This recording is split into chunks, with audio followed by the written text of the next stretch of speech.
Ang taon ay 1991, at isinakay ni Archer ang kanyang anak na si Michael sa isang carousel.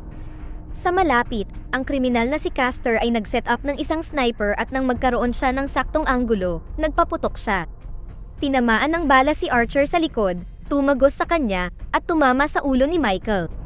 Ang mag-ama ay parehong bumagsak sa lupa, at si Archer na tila nawasak ay lumapit sa kanyang anak na nag-aagaw buhay habang si Castor ay nabigla sa pagkamatay ng bata. Pagkalipas ng 6 na taon, si Archer ay namamahala sa opisina ng FBI sa Los Angeles at hindi tumitigil sa paghahanap kay Castor, na isa palang terorista. Sa kasalukuyan, si Castor ay nagpapanggap na isang ministro upang makapasok sa Los Angeles Convention Center, kung saan siya ay nag-assemble at nag-activate ng isang malaking bomba na sasabog sa loob ng ilang araw. Sa opisina ng FBI, si Archer ay nakatanggap ng impormasyon na ang kapatid ni Castor na si Pollux ay umupa ng jet sa isang lokal na paliparan, kaya agad na inutusan ni Archer si Tito na kumuha ng isang undercover agent na mag-iispiya sa eroplano dahil hindi kailanman lumipad si Pollux na wala si Castor. Sa lokal na paliparan, nakipagkita si Pollux at ang kanyang mga tauhan kay Castor at sumakay sa eroplano, kung saan sila ay binati ng isang undercover agent na nagpapanggap bilang isang flight attendant. Nang paalis na ang eroplano, biglang nakita ng piloto ang isang truck sa runway na papalapit sa kanila. Kasabay nito ay napansin ni Pollux ang maraming sasakyan ng pulis kasama ang isang helicopter. Sa sandaling iyon, inilabas ng undercover agent ang kanyang baril at itinutok ito kay Castor, ngunit binato siya ni Pollux ng briefcase at sinimulan siyang bugbugin. Pagkatapos ay binantaan ni Castor ang piloto at inutusan siyang paliparin ang eroplano. Patuloy na hinabol ni Archer ang eroplano sakay ng kanyang truck, at muntik nang magbanggaan ang dalawang sasakyan, ngunit sa huling segundo, nagawa niyang umiwas. Biglang bumukas ang pinto ng eroplano at itinulak ni Castor ang ahente palabas, na pinatay niya gamit ang baril. Agad na pinahinto ni Archer ang truck at tumalon sa helicopter, na naging sanhi ng pagbabanta ni Castor sa piloto na lumipad.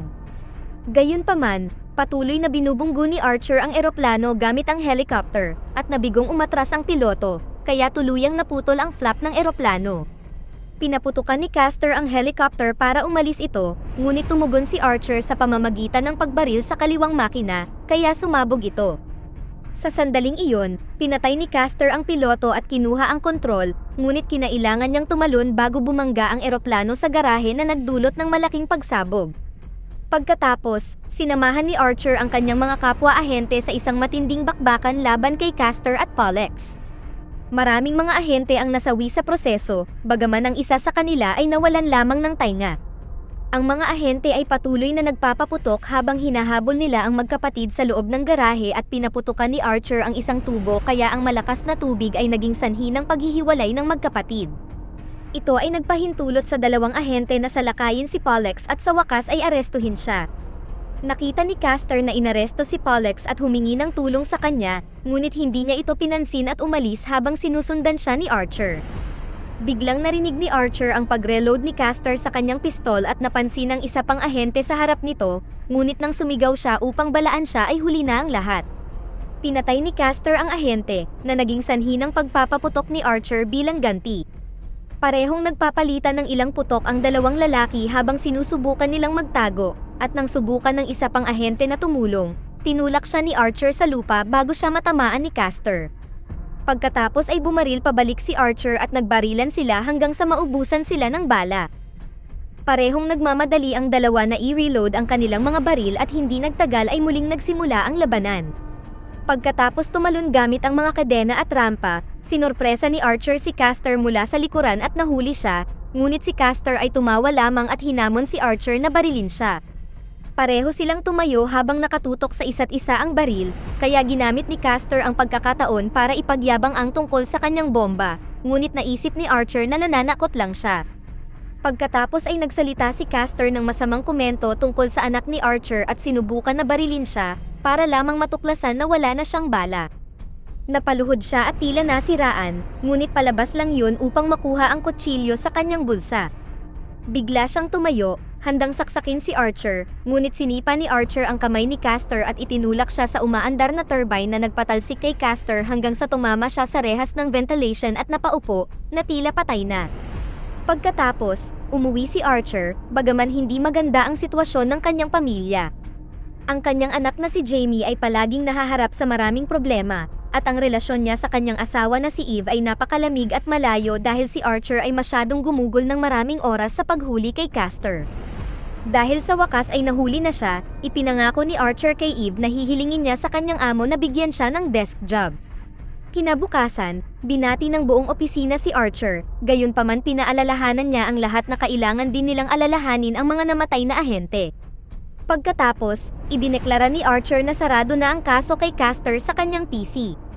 Nag-ambala siya nang dumating sina Agent Tito at Miller na may dalang disk na nakita nila sa briefcase ni Pollux.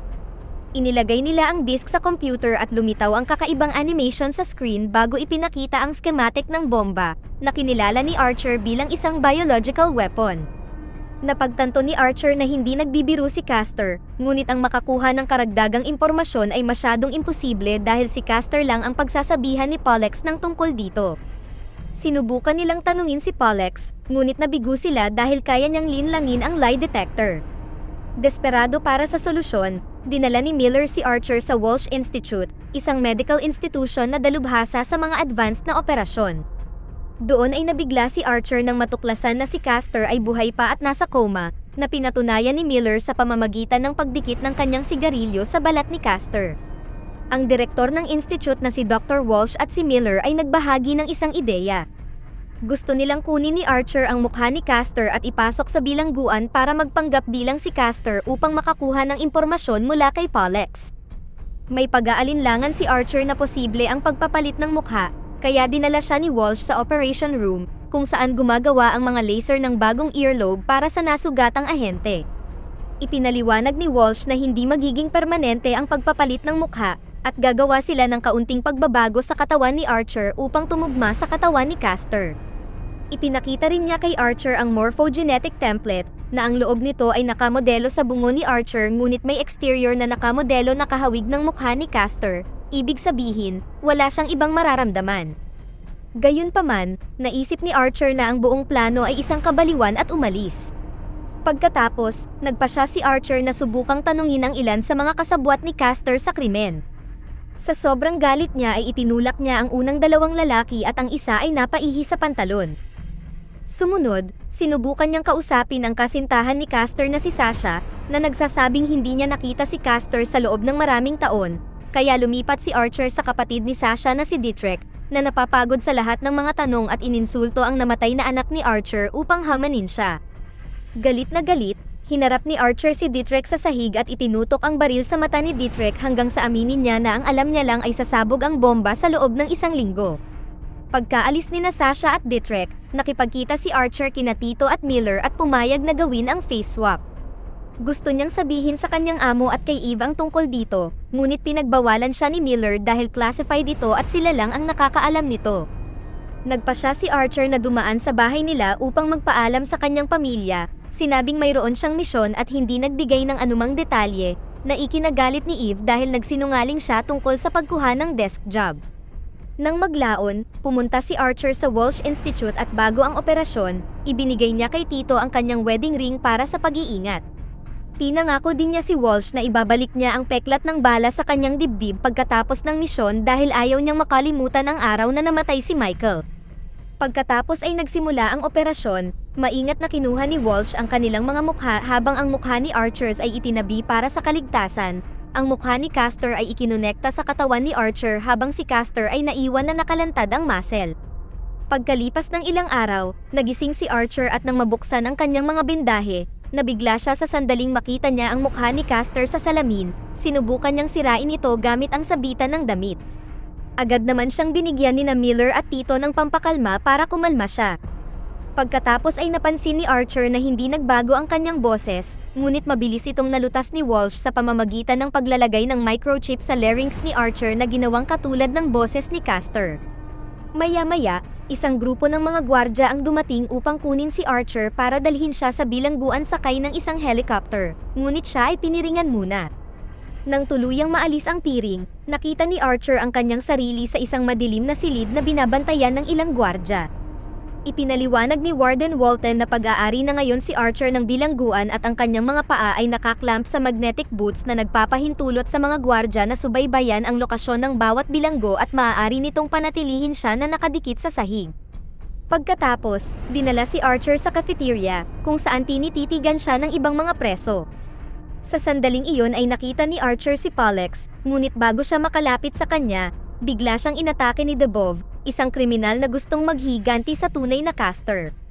Sinimulan ni Debov na bugbugin si Archer ng matindi, ngunit pagkaraan ng ilang sandali upang habulin ang paghinga, lumaban si Archer at nang ibabaw dahil napagtanto niya na ang pagiging caster ay nagpapahintulot sa kanya na magpakasiraulo.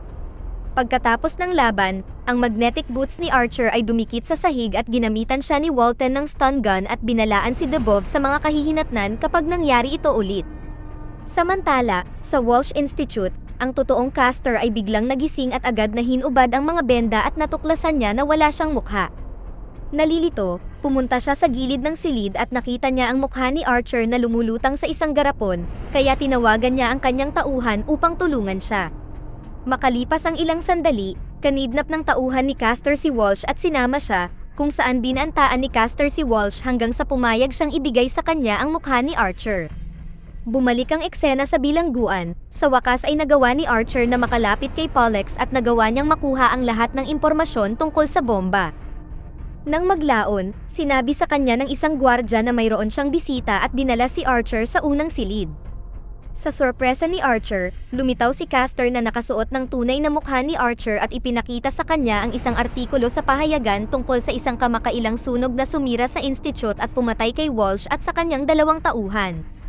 Pagkatapos ay tila nakikita ni Archer kung paano tinalian at binusalan ng mga tauhan ni Caster sina Walsh, Miller, at Tito, pagkatapos ay pinaliguan sila ng gasolina bago sinimulan ang apoy na ikinamatay nila. Inihayag din ni Caster na suot niya ang wedding ring ni Archer habang ipinapaliwanag niya na sinira niya ang anumang ebidensya na magagamit ni Archer upang patunayan kung sino siya. Kasama na rin sa plano niya ngayon ang pagkuha sa trabaho ni Archer at makasama si Eve tuwing gabi, na ikinagalit ni Archer. Sinubukan niyang saktan si Caster ngunit pinigilan siya ng mga gwardya at umalis si Caster.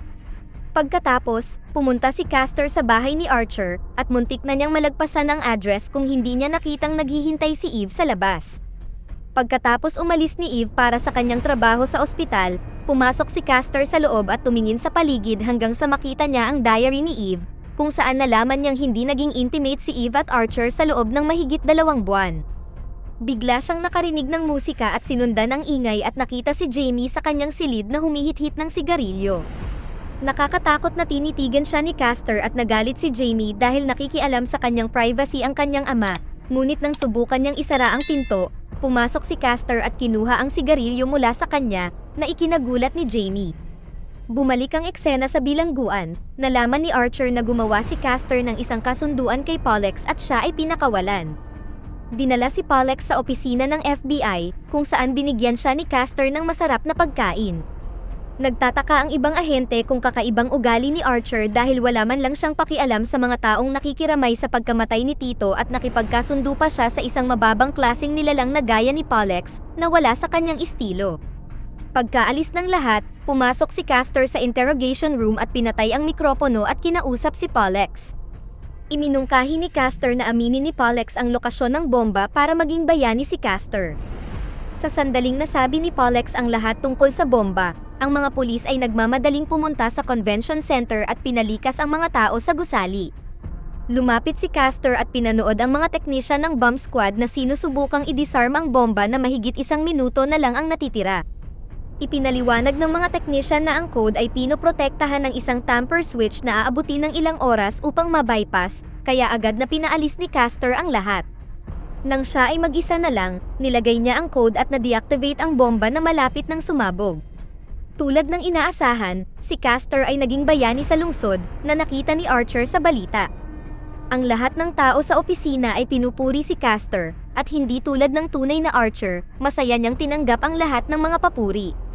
Kinagabihan, sinurpresa ni Caster si Eve ng isang romantikong hapunan at naging intimate sila. Sa bilangguan, napagtanto ng isang desperado na si Archer na ang tanging paraan upang pigilan si Caster ay ang makalabas, kaya humingi siya ng impormasyon sa isa pang bilanggo, na nalaman na maaari lamang niyang tanggalin ang kanyang boots kung dadalhin siya sa klinika upang tumanggap ng shock treatment. Sa sandaling iyon, nakita ni Archer ang isang gwardya na naglalabas ng isang pakete ng sigarilyo at nakaisip siya ng ideya. Pumunta siya sa opisyal para humingi ng sigarilyo, at nang utusan siya ng gwardya na bumalik sa pila, sinuntok siya ni Archer. Nag-trigger ito ng away kasama ang iba pang mga gwardya, kung saan nagawa ni Archer na makapagnakaw ng sigarilyo. Sa kalaunan, kinuha siya ng mga gwardya at kinaladkad siya patungo sa klinika, kung saan nakatanggap si Dubov ng shock therapy pagkatapos niyang magsimula ng isa pang away. Nang sila ay tapos na kay Dubov, hinila siya palabas at ipinalit si Archer. Kinumbinsi niya si Walton na magsindi ng sigarilyo para sa kanya, at habang sinisecure siya, pinukaw niya ang isip ni Dubov sa pamamagitan ng pagbanggit na naghihintay sa kanya ang kanyang pamilya. Biglang inatake ni Dubov si Walton, at habang hinahabol siya ng mga gwardya, nakawala si Archer sa upuan sa pamamagitan ng pagsunog sa balat ng gwardya gamit ang sigarilyo. Matapos suntukin ang mga gwardya sa kanilang paligid, nagnakaw si Archer ng baril at binaril ang mga gwardyang papalapit sa kanila mula sa itaas. Bumukas ang mga pinto ng elevator at mas maraming gwardya ang dumating, kaya itinulak nila ang stretcher sa kanila. Sunod na kinuha ni Archer ang isang bote ng sulfuric acid at itinapon ito paitaas bago ito binaril, na nagdulot ng maliit na pagsabog. Pagkatapos ay tumalon sina Archer at Dubov sa maliit na tulay at nagsimulang tumakbo, binabaril ang sinumang gwardya na humaharang sa kanilang daraanan habang sumiklab ang kaguluhan sa bulwagan. Sa kalaunan, nakarating sila sa control room, at si Dubov ay patuloy na nakikipaglaban sa lahat ng mga gwardya habang si Archer ay nakaupo sa computer at nag-overload sa security system. Nabaril si Dubov at nahulog sa gilid kaya nagmadali si Archer na hawakan siya sa kanyang baril. Sinubukan niyang hilahin siya pataas, ngunit nadulas ang pagkakahawak ni Dubov at nahulog siya sa kanyang kamatayan. Pinaputukan ni Walton si Archer, ngunit napatigil siya nang magsimulang bugbugin siya ng isang grupo ng mga bilanggo. Pagkatapos, pumunta si Archer sa bubong, kung saan natuklasan niya na ang bilangguan ay isang offshore oil platform. Sa sandaling iyon, lumitaw ang isang helicopter at tumalon si Archer mula sa platform habang nagpapaputok ang gunner. Nakarating si Archer sa sumunod na palapag habang hinahabol siya ng helicopter, at nang makarating si Archer sa likod ng ilang mga lata ng langis, isang ligaw na bala ang nagdulot ng pagliyab na nagpaapoy sa sapatos ni Archer. Mabilis niyang tinanggal ang kanyang sapatos bago tumalon sa karagatan, at dahil hindi na siya nakita, ipinagpalagay ng piloto na patay na siya.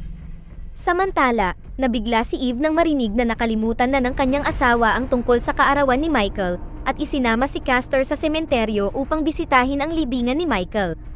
Maya-maya nang pumunta siya sa opisina, sinabi sa kanya na nakatakas si Archer mula sa bilangguan at hindi pa natatagpuan, kaya ipinadala ni Castor ang mga pulis upang hanapin siya.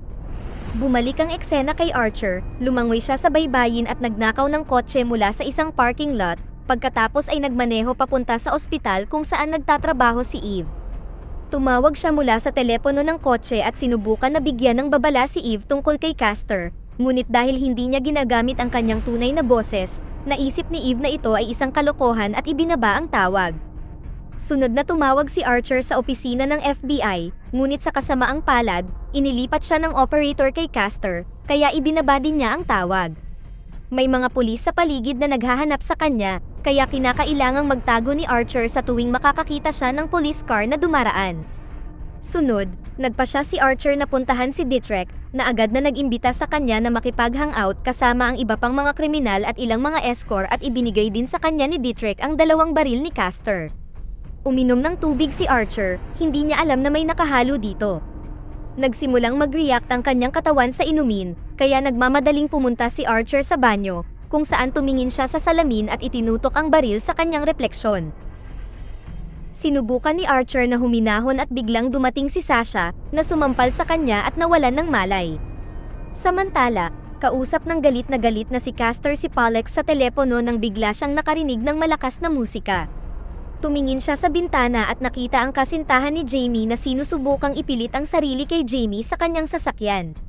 Agad na ibinaba ni Castor ang tawag at tumakbo palabas at binasag ang bintana gamit ang kanyang paa, hinila niya ang lalaki palabas ng kotse, at binugbog bago inihampas ang ulo sa sasakyan at inutusan siyang humingi ng tawad.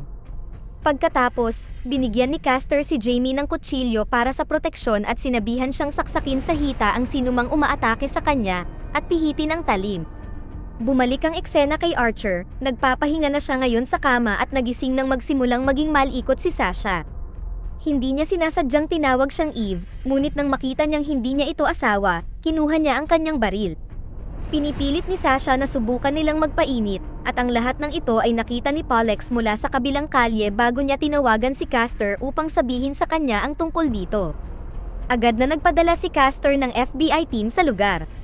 Nang sa wakas ay nagawa ni Archer na patigilin si Sasha, ibinunyag ni Sasha na naroon ang kanyang anak na si Adam at inamin na siya ay anak ni Castor. Hindi mapigilan ni Archer na makita ang kanyang anak kay Adam at niyakap ang bata habang tinatawag itong Michael, na dahilan upang hilahin ng nalilitong si Sasha ang kanyang anak. Sa sandaling iyon, isang ahente ng FBI ang naghagis ng usok na granada na bumagsak sa bintana ng kwarto.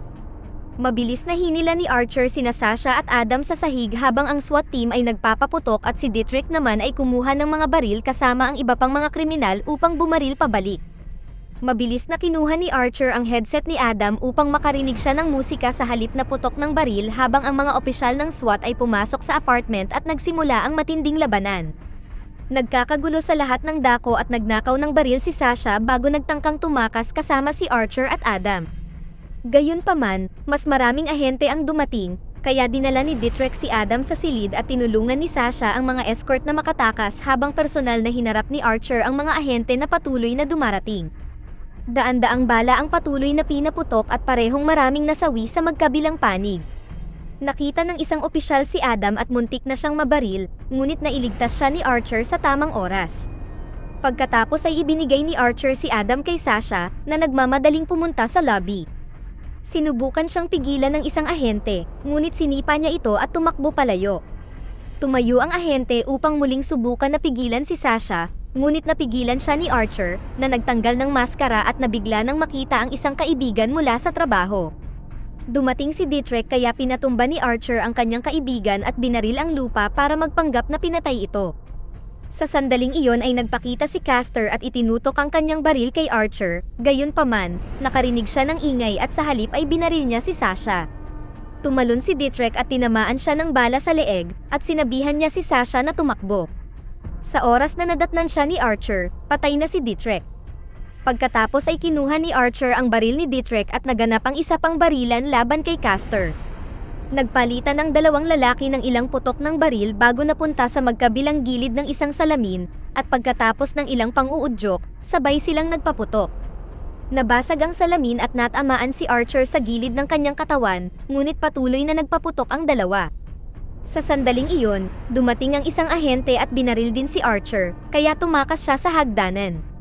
Sa bubong, nakita ni Archer si Pollux na sinusubukan tumakas sa pamamagitan ng pag-akyat. Biglang kinuha ni Archer ang isang crane cable at binunggo si Pollux, dahilan upang bumagsak siya sa skylight. Nakita ni Castor si Archer at agad na nagpaputok, dahilan para tumakas si Archer. Pagkatapos ay nakita ni Castor si Pollux na patay na at napahagulgol siya sa iyak, na ipinagtaka ng isang ahente kung bakit siya umiiyak para sa isang kriminal. Galit na galit, binaril ni Castor ang ahente sa mukha. Kinaumagahan, dumating ang boss sa opisina at nakipagtalo kay Castor tungkol sa nangyari kagabi. Biglang napahawak ang lalaki sa kanyang dibdib dahil sa palpitations, kaya ginamit ni Castor ang pagkakataon na sabihin sa kanya ang kanyang tunay na pagkatao bago siya itumba. Pagkatapos ay sinuntok siya ni Castor sa puso hanggang sa tuluyan itong tumigil. Pagkatapos ay tinawagan ni Castor ang kanyang sekretarya, sinabing inatake sa puso ang kanilang amo. Samantala, pinasok ni Archer ang kanyang sariling bahay at natakot si Eve nang makita siya nito. Ginawa ni Archer ang lahat para pakalmahin siya at ipinaliwanag ang face swap, na sinasabi sa kanya na subukang suriin ang blood type ng kanyang asawa upang kumpirmahin ang kwento dahil ang dugo ni Castor ay iba kay Archer. Nang maglaon ng gabing iyon, habang natutulog si Castor, maingat na kinuha ni Eve ang kaunting dugo nito, pagkatapos ay lumabas upang pumunta sa ospital kung saan siya nagtatrabaho at sa wakas ay nakita niya ang katotohanan. Sa sandaling iyon ay nagpakita si Archer at humingi ng tulong para sa sugat na natamo niya sa labanan, ngunit nag-iingat pa rin si Eve at naglabas ng baril. Upang patunayan ang kanyang pagkakakilanlan, ibinahagi ni Archer ang ilang mga kwento ng kanilang nakaraan at sa wakas ay naniwala si Eve sa kanya.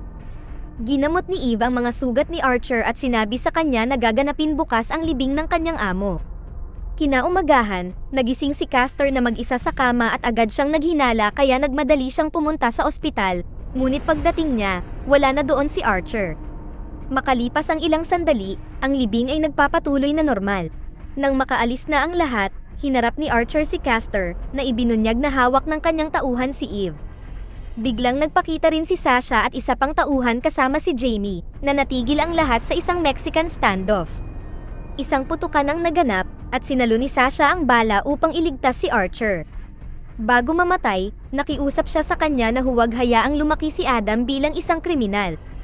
Sina Castor at Archer ay muling naglaban gamit ang baril at kamao, at sa lalong madaling panahon si Archer ay nakalamang. Sa sandaling iyon, nakahanap ng baril si Jamie at binaril si Archer dahil hindi niya alam ang face swap na nagpahintulot sa tunay na Castor na makalaya. Kinuha ni Castor na hostage si Jamie at dinilaan ang kanyang mukha, ngunit sinaksak niya ito sa binti gamit ang trick na itinuro nito sa kanya. Binaril ni Castor ang dalawang ahente bago tumakas at nagnakaw ng bangka. Sinundan siya ni Archer at nagnakaw ng isa pang bangka habang si Castor ay binaril ang isang rent shop, kaya sumabog ito.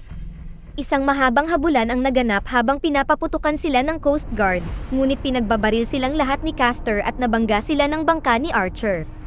Tumalon si Archer sa bangka ni Castor para ipagpatuloy ang pakikipaglaban sa kanya, ngunit pagkatapos ng ilang kakaibang galaw, bumagsak ang bangka at tumilapon sa pampang ang dalawa. Dito naganap ang pangwakas na labanan ng dalawa, at nang magsimulang saktan ni Castor ang mukha ni Archer, pinatay siya ni Archer gamit ang spear gun. Nang maglaon, ipinaliwanag ni Eve ang buong sitwasyon sa FBI, at dinala si Archer sa ospital upang maibalik ang kanyang mukha. Gayunpaman, hiniling niya sa kanila na huwag ibalik ang kanyang peklat sa dibdib dahil ngayong patay na si Castor ay maaari na siyang mag-move on. Sa sandaling na ibalik ang mukha at boses ni Archer, umuwi siya sa kanyang pamilya. Matapos humingi ng tawad sa pagiging malayo niya nitong mga nakaraang taon, nangako siyang babawi siya sa kanila at ipinakilala sila kay Adam, na kanilang aampunin. Dito na nagtatapos ang ating kwento. Sana ay nagustuhan nyo, mag-subscribe na kung hindi ka pa nakasubscribe, pindutin na rin ang notification bell at like button upang matulungan ang channel, and leave a comment down below, and as always, thank you for watching.